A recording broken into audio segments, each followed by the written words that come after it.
আর খাবার খেলে যেহেতু রক্ত গোশত তৈরি হয়, তাহলে শহীদ যারা হয় ওরা শুধু জীবিত না, ওদের রক্ত গোশত তৈরি হচ্ছে। এর প্রমাণ দিয়েছেন হযরতে আমির হামজা রাদিয়াল্লাহু তাআলা আনহু। তিনি যে উহুদের ময়দানে শহীদ হয়েছিলেন, তাকে ৭০ থেকে ৭২ টুকরা করেছিল কাফেররা। তার ইন্তেকালের প্রায় ৩০ বছর পরে একবার মদিনায় ঢল হওয়ার কারণে তার কবরটা ভেঙে যায়। ওই সময় যারা ছোটবেলায় যুদ্ধ করেছিল তার সাথে এখন তারা মুরব্বী হয়ে গেছে। রক্ত অনুসন্ধান করতে গিয়ে দেখে ৩০ বছর আগে মুহাম্মদুর রাসূলুল্লাহর আপন চাচা হযরতে হামজা কাফেররা যেই জায়গায় তাকে তরবারি দিয়ে আঘাত করেছিল তীর দিয়ে, ওই কাঁচা জায়গাগুলো এখনো ফিনকি দিয়ে রক্ত বের হচ্ছে। রাজবাড়িবাসী উনি যদি খাবার না খাবে ৩০ বছর পরে রক্ত আসলো করতে কথা বলে না কেন? এখানে খাবার খায়, খাবারের দ্বারা ৫টা জিনিস তৈরি হয়। যে কোনো খাবার খেলে প্রথমে খাবারের নির্যাস থেকে তৈরি হয় পিত্তরস, যেটা দিয়ে খাবার হজম হয়।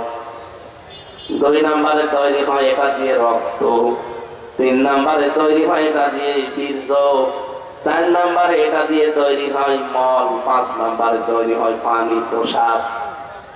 ওরা যদি খাবার না খাবে ৩০ বছর পরে ওনার শরীরে রক্ত আসবে থেকে। তার মানে যে কথাটা বলতে চাচ্ছিলাম, আল্লাহ রাব্বুল আলামিন শহীদ এই শব্দটা এত দামি এত মর্যাদা সম্পন্ন করেছেন, আর যারে তারে শাহাদাতের মর্যাদা আল্লাহ দেন না। وَلِيَعْلَمَ اللَّهُ الَّذِينَ آمَنُوا وَيَتَّخِذَ مِنكُمْ شُهَدَاءَ।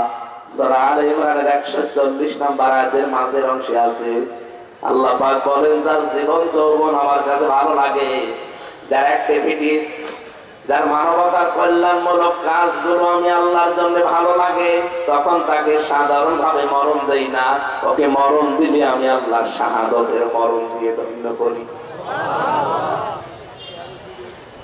এই জন্য আমাদের উচিত হচ্ছে নবীদের মতো সাহাবীদের মতো সারাটা জীবনে দোয়া করা, আল্লাহুম্মা ইন্নী আসআলুকা শাহাদাতান ফি সাবিলিক।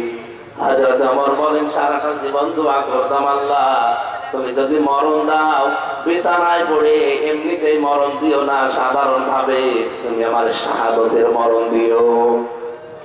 এজন্য শহীদ যারা হয় ওরা কিন্তু অনেক দামি, প্রায় এমনি এমনি শাহাদাতের মরণ পায় না।